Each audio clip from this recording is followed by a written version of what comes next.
दोस्तों, TV serial Anupama के आज के एपिसोड के शुरुआत में हमें राही और अनुपमा को दिखाया जाता है, जहां पर वो दोनों के दोनों आमने सामने आ जाती हैं। दोनों एक दूसरे को देखकर हैरान रह जाती हैं। पंडित जी भी वहां पर राही से कहते हैं कि इस चुनरी को भगवान का आशीर्वाद समझो, लेकिन राही मैडम तो चुनरी को फेंकते हुए कहती है कि उसे ये आशीर्वाद नहीं चाहिए। तभी अनुपमा उसे रोकती है और कहते हुए नजर आती है कि भगवान का आशीर्वाद का अपमान मत करो। राही भी यहाँ पर गुस्से में हाथ छुड़ाती है और तभी गिर जाती है। तो प्रेम उसे संभालता है और वहीं अनुपमा राही के लिए चिंता करती हुई नजर आती है। लेकिन यहाँ पर राही जो है वो हमेशा की तरह अनुपमा को ताना मारती है कि आपको बस तकलीफ देना आता है। पंडित जी भी राही से कहते हैं कि आपको अपनी माँ का आशीर्वाद मिला है, उसका अपमान मत करो। लेकिन राही कहती है कि बेटी को दुख देकर कोई भी खुश नहीं हो सकता। इसी बीच यहाँ पर मनोहर जी उसे समझाते हैं कि अगर लड़ना है तो कंपटीशन में लड़ना, यहाँ मंदिर की मर्यादा क्यों भंग कर रही हो। तो अनुपमा यहाँ पर राही से कहती है कि कम से कम भगवान के मंदिर में तो शांत रहो, यहाँ तो छोड़ दो लड़ना।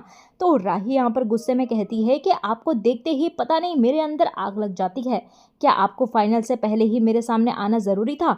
तो अनुपमा कहती है कि मंदिर में कोई भी आ सकता है, मुझे नहीं पता था कि तुम यहाँ हो। तो तभी वहां पर राही कहती है कि हो सकता है कि आपको पता हो, और क्या पूरे अहमदाबाद में आपको कोई और दूसरा मंदिर नहीं मिला, बस यही मंदिर मिला। तो तभी यहाँ पर अनुपमा जो है वो राही की बातें सुनकर कहते हुए नजर आती है कि ये सिर्फ एक महज इत्तेफाक भी तो हो सकता है। तो राही कहती है कि यह आपकी कोई और साजिश भी तो हो सकती है। यह सुनकर यहाँ पर जसप्रीत का गुस्सा फूट पड़ता है और वह राही को जवाब देना चाहती है, लेकिन भारती उसे तुरंत रोक देती है, उसे चुप करा देती है और कहती है कि यह अनुपमा के परिवार का मामला है, इसमें तुम्हें टांग नहीं अड़ानी चाहिए। जसप्रीत कहती है कि अब यह परिवार का मामला नहीं रहा, क्योंकि राही जो है वो बहुत ज्यादा ड्रामा कर रही है।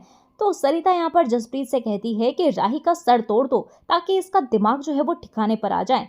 लेकिन यहाँ पर भारती जो है वो जसप्रीत को रोक देती है। वहीं अनुपमा राही से कहते हुए नजर आती है कि गुस्से की आग में जलती रहोगी तो सबसे ज्यादा नुकसान जो है वो तुम्हारा ही होगा। राही भी यहाँ पर कहती है कि मुझे आपके ज्ञान में कोई दिलचस्पी नहीं है। प्रेम यहाँ पर बात को संभालने की कोशिश करता है, लेकिन राही उसे रोक देती है और कहती है कि वह इससे दूर रहे, नहीं तो उसके रिश्ते जो है वो फिर से बिगड़ सकते हैं। तो अनुपमा यहाँ पर प्रेम को रोकती है और हालात को शांत करने की कोशिश करती है। इधर ख्याति मैडम मोतीबा से कहती हुई नजर आती है कि उन्हें फिर से पूजा करनी होगी, क्योंकि अनुपमा ने सब कुछ बिगाड़ दिया है। तो तभी वहां पर अनुपमा जो है वो ख्याति को जवाब देते हुए कहती है कि अगर उसकी मौजूदगी से पूजा खराब हो गई है तो इसका मतलब ये है कि उन्होंने सच्चे मन से पूजा ही नहीं की थी। तो मोतीबा भी यहाँ पर अनुपमा पर आरोप लगाती है, इल्जाम लगाती है कि वह जिद्दी बन गई है और राही से मुकाबला करना चाहती है। तो अनुपमा यहाँ पर मोतीबा को उनकी पुरानी याद और पुरानी जिद जो है वो याद दिलाती है कि आप खुद प्रेम और राही की शादी में और माही और आर्यन की शादी में जिद पकड़कर बैठ गई थी। क्या तब आपको बच्चों की खुशी नजर नहीं आई? आपने एडमिशन लेटर भी जला दिया था, यह तो याद होगा ना। आप खुद जिद पकड़कर बैठ जाती हैं और मुझे जिद्दी कह रही हैं। तो सरिता और जसप्रीत यहाँ पर अनुपमा का ये रूप देखकर खुश होती है और अनुपमा कहती है कि मैं भी अपनी टीम के लिए जीतना चाहती हूँ। ऐसा कहाँ लिखा है कि बेटी करे तो सही और माँ करे तो गलत। मुझे किसी से कोई प्रॉब्लम नहीं है, लेकिन आप सबको मेरी हर बात से प्रॉब्लम है। क्या मैंने तय किया था कि फाइनल मुकाबला इस शहर में हो, जिससे आपको प्रॉब्लम हो रही है?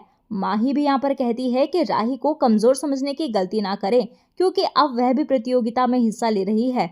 तो अनुपमा कहती है कि मैं क्या करूं, मुझे कोई फर्क नहीं पड़ता कि राही की टीम में कौन कौन है। राही भी यहाँ पर जवाब देती है कि मुझे भी आपकी टीम से कोई फर्क नहीं पड़ता, जीत हमारी ही होगी, क्योंकि मैं अनुज कपाड़िया की बेटी हूँ। अनुपमा भी यहाँ पर मुस्कुराकर कहती है कि बहुत अच्छा है, लेकिन तुम्हारे पिता होने से पहले अनुज मेरे पति बने थे। वह कहती है कि अनुज ने सफलता इसीलिए पाई क्योंकि उसने हमेशा अपनी जीत पर ध्यान दिया, ना कि दूसरों को हराने पर। पराग भी कहता है कि इस बार आप यहाँ जीतने नहीं हारने आई हो।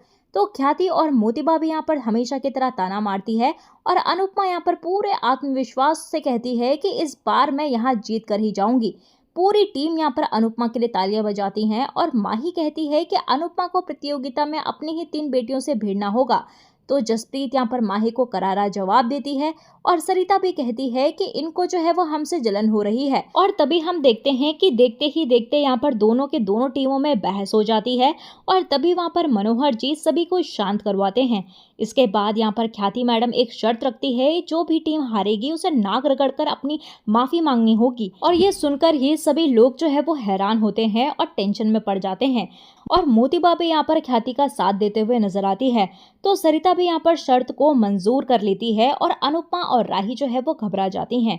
प्रेम यहाँ पर परेशान होकर सोचता है कि बिना बात के माँ बेटी में महाभारत छिड़ गई है। अभी यह हाल है तो फाइनल में क्या हाल होगा। राही आरती करने के लिए जाती है तो सभी अनुपमा को भी आरती करने के लिए कहती हैं। इसके बाद यहाँ पर अनुपमा और राही एक साथ भगवान की आरती करती हैं और प्रेम यहाँ पर बेचैन होते हुए नजर आता है।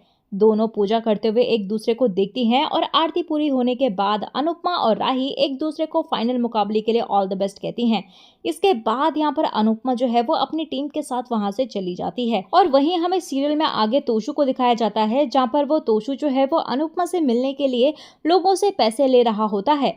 और तभी वहां पर बापूजी और लीला उसे देखते हैं तो बापूजी को तोशु पर गुस्सा आता है। लीला भी कहती है कि तोशु तो मूर्ख है, लेकिन आप सब लोग जो है वो अनुपमा के आने की तैयारियां क्यों कर रहे हो। तो बापूजी कहते हैं कि वोटिंग से फैसला हो चुका है, इसीलिए अब तुम मना नहीं कर सकती। इधर तोशु खुश होता है और कहता है कि आजकल तो चुड़ैल जैसी डोल भी लाखों में बिकती है, तो मैं अपनी मम्मी का फेमस होने का फायदा जो है वो क्यों ना उठाऊं। अब मुझे अमीर बनने से कोई नहीं रोक सकता। तभी उसके पास मैसेज आता है और वह बताता है कि मम्मी जो है वो अहमदाबाद पहुंच गई हैं। लीला भी कहती है कि अनुपमा जो है वो होटल में रुकेगी। तो बापूजी कहते हैं कि अगर अनुपमा का मन होगा तो वह यहाँ आएगी, उसका अगर इस घर में रहने का मन होगा तो वह यही रहेगी। तुम्हें परेशानी है तो तुम होटल में जाओ। लीला भी यहाँ पर नाराज होकर चली जाती है और वहीं दूसरी तरफ प्रार्थना जो है वो अंश को समझाने की कोशिश करती है, लेकिन अंश भी यहाँ पर साफ साफ कहता है कि मुझे जो है वो अब शादी करनी है, मुझे तुम पर और इस बच्चे पर पूरा हक चाहिए। अंश यहाँ पर प्रार्थना को लेकर मंदिर की तरफ जाता है और इधर अनुपमा भी उसी मंदिर से आ रही होती है। अनुपमा वहां से निकल जाती है और वह अंश और प्रार्थना को नहीं देख पाती। वहीं दूसरी तरफ राही जो है वो बेचैन होती है तो मोतीबा कहती है कि तुम ज्यादा मत सोचो। माही कहती है कि अब चिंता मत करो क्योंकि अब मैं भी तुम्हारी टीम में हूँ।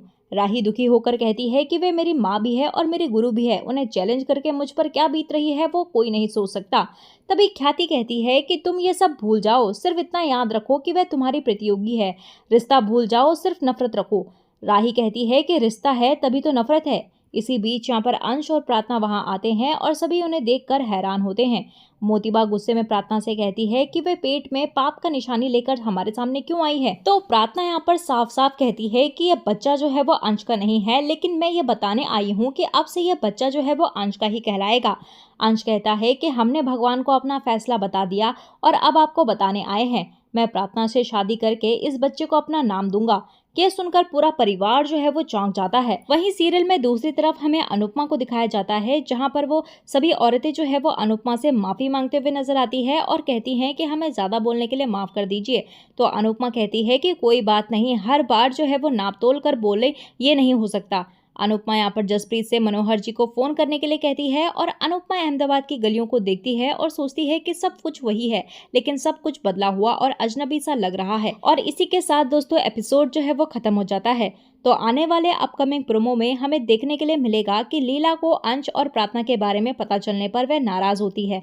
लीला उनके फैसले के खिलाफ होती है और साफ कहती है कि अगर ये शादी हुई तो मेरा मरा हुआ मुंह देखोगे।